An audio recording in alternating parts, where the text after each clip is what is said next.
And we're back. Today, it's your boy Ocey Phillips, and today we're really just going to dive into how to evaluate your digital readiness. And I'm just going to show you just about 6 steps or 6 things to note, or what I like to call 6 perspectives that you could use when you're evaluating your digital readiness. And it doesn't mean that you really have to do this as a one-off thing. I think you should evaluate your digital readiness at every 90 days or every quarter and see where you are, where your staff is at, where your business is at, see where the digital acumen is, all those type of things, digitalization. And not just saying these things as buzzwords, but give you a little bit of perspective into what I think that you should do.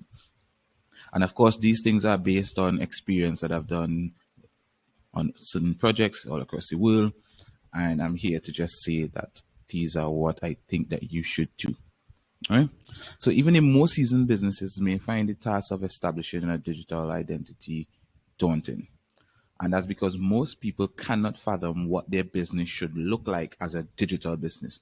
So your business is what it is now, traditional or hybrid. Transformation is the process that you go through, and then digital business is the end result of what should that look like, right? So today, most companies have a significant digital footprint, social media, probably a website, and they're doing a couple of things. But most people don't know how to tie all these things together with a strategy. Right? But only a few could truly claim to have established their own digital or distinct digital identity. So how should businesses approach the task of assessing and improving their readiness? And we're going to dive into that in a short bit. So the following 6 perspectives are essential to understanding the journey into a connected future for both the company and the customers, meaning both your operational part of the business, or you generate value internally and go up the value chain, and then for your customers, almost the business model, how do you create value and sell to your customers, because people pay where perceived value exceeds price. And each perspective is informed by its own digital readiness layer. Right? So first thing, we're going to jump into the customer. Digital readiness layer, customer experience. Some people call it digital customer experience. And there's a clear reason why customer experience has become the biggest digital talking point in the last couple of years. A lot of people just ride on it like a buzzword. I'm not talking about that. I'm talking about why companies must look to the journeys that customers take when interacting with their brand. And I don't mean just from a operational standpoint, because you own a website and how your customer travels across that, the experience, the UI, the UX. I'm not talking about that. I'm talking about things as much as Google search engine and how they have their own journey, the messy middle from discovery right back to purchase. So that may be totally different to what you have outlined in tuning. And then that is totally different based on the industry.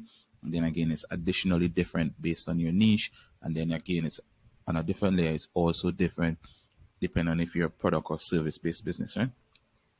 So they must truly understand what the customer thinks, feels, and most importantly, does at each touch point. Are customers looking for educational stuff? Are they looking to solve a problem? Are they looking for luxury things? How do they feel? Do you understand your customer? Do you know, based on market research, the audience interest? Do you know what else, what other brands they buy, how often they shop? And not just demographics as in male, female, and age and where they're from. I'm talking about really understanding the consumer, right? And tools to analyze the customer journey are really a dime a dozen. You could find those tools anywhere. Just Google it, go into any search engine, YouTube, you could see how to do certain things with certain tools, right? So, however, choosing the right one could be really challenging because you're bombarded. And one thing Google doesn't necessarily give you, depends on the search, is what we call a paradox of choice. And that paradox of choice really is you have too much options and you really just don't know which one to choose, right? So, in fact, no one size fits all approach could actually work or measure or define the customer's point of view. Now, you may be selling multiple products, multiple SKUs, and each one of them, each product may even require a different type of journey. So, your website may be optimized for one type of journey, but then 3/4 of your products aren't actually optimized for that type of journey, right? And then that throws off the type of buyer. So then you may need to segment your website into different pages that would allow different buyer journeys, right? Then you may need to do different types of SEO to segment different things. And then that ties into your content marketing and inbound, right? So instead, each company must really, really, really articulate the components of the customer journeys in order to get that perfect mix that fit for your company that's tied in with your value proposition, right? And what must be done to get the ducks in a row? And when an organization could answer these questions that I talk about, it can really have a deeper awareness and really match each problem. So on this, I urge you to go and look at Zero Moments of Truth from Google. Think with Google is a nice repository that you could learn, because has the largest market share in terms of a search engine. Think and go with Google. You look at Zero Moments of Truth, you look at Micro Moments, and you look at the messy middle, right? Those three things would help you with this customer journey as long as you're going digital, right? The interactor layer, right? And companies must also be prepared to meet consumers where they are. I cannot tell you how much times people come and say, hey, we want to develop an app. And then they themselves, when I ask them the question, how much apps do you use on a daily basis? Well, only 4, only 5. How often do you use your mobile banking app when it's needed? And say, how are you going to change consumer behavior unless you have money to actually pay to change the consumer behavior to reach customers where they are, right? And in today's wired world, digital channels have become so central to life that you need to just use the existing channels. So you may think, hey, I want to buy an app, I want to build an app. And that 30, 40, 50, how much of 1,000 could be gone into optimizing or hiring 2, 3 people to optimize your channel on TikTok, where there's a high organic reach now, and you get a higher return on investment in that, right? Using these channels, companies have to ascertain exactly what their consumers are looking for. That means your market research, your search listening, your social listening has to be on point. And of course, there are tools for that also, right? And exactly what the customers are looking for to integrate their business strategy and push forward and put every effort into making sure that the customer interacts with their brand at the right time, at the right point for the right things. So even on channels as fleeting as Snapchat, right? There are companies who has maximized that. More so, in our last outage, social media outage that happened a couple of days ago, Snapchat were one of the highest benefactors of that. Meaning when WhatsApp, Instagram, and Facebook was down, Snapchat has seen the most increase in people coming to the platform for whatever reason, right? Right? And you could still apply some traditional interactions across digital channels. You just need to know which one is the right fit for you and your business, right? So some customers like to pick up a phone, but some customers don't like to talk to a human being at all. So are you having that self-service aspect on each channel, or do you just think that one chatbot somewhere is enough, right? And by adopting the mentality of the interactor, digital communication and readiness could be implemented faster than more reliable than ever before. Now, there's a type of innovation called combinatorial digital innovation, and that speaks to the fact that you don't reinvent the wheel or you don't try to do new things because there's a risk of doing new things.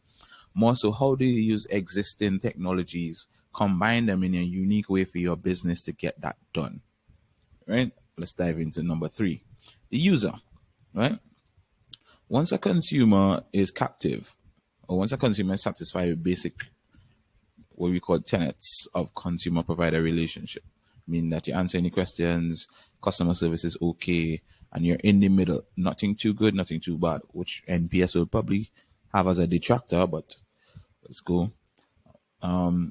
Companies must then shift into considering the perspective of a true user, because again, a lot of companies try to focus on customer acquisition costs and see if you could get new customers, but customer retention is almost at the same cost of customer acquisition, right?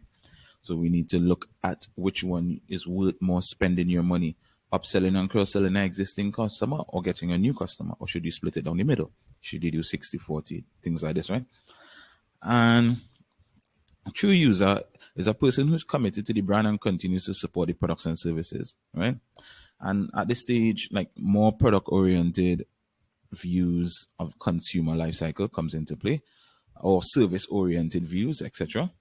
And we need to find out what are companies creating to improve this. All important, like brand advocates or people talk about digital experience and digital customer experience. And of course, that's buzzwords, right?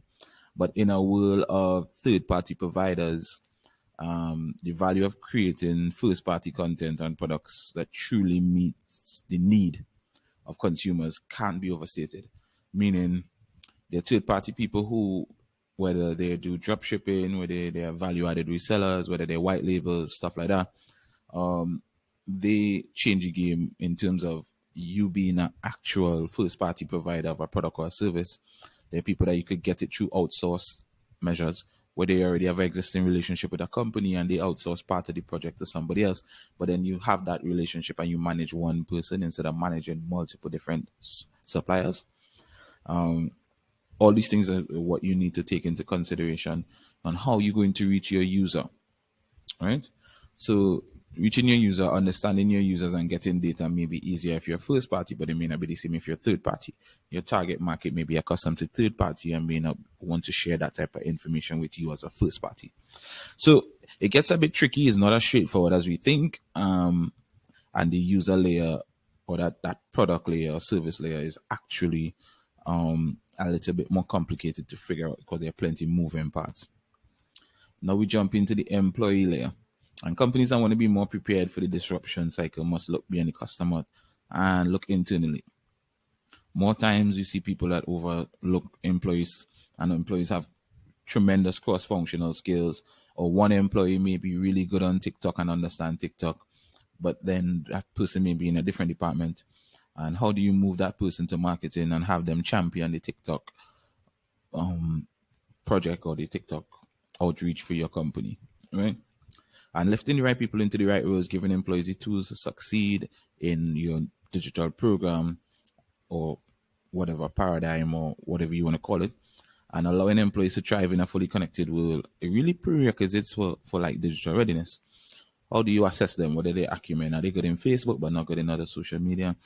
Do you really send them to do a couple courses on HubSpot or Google, right?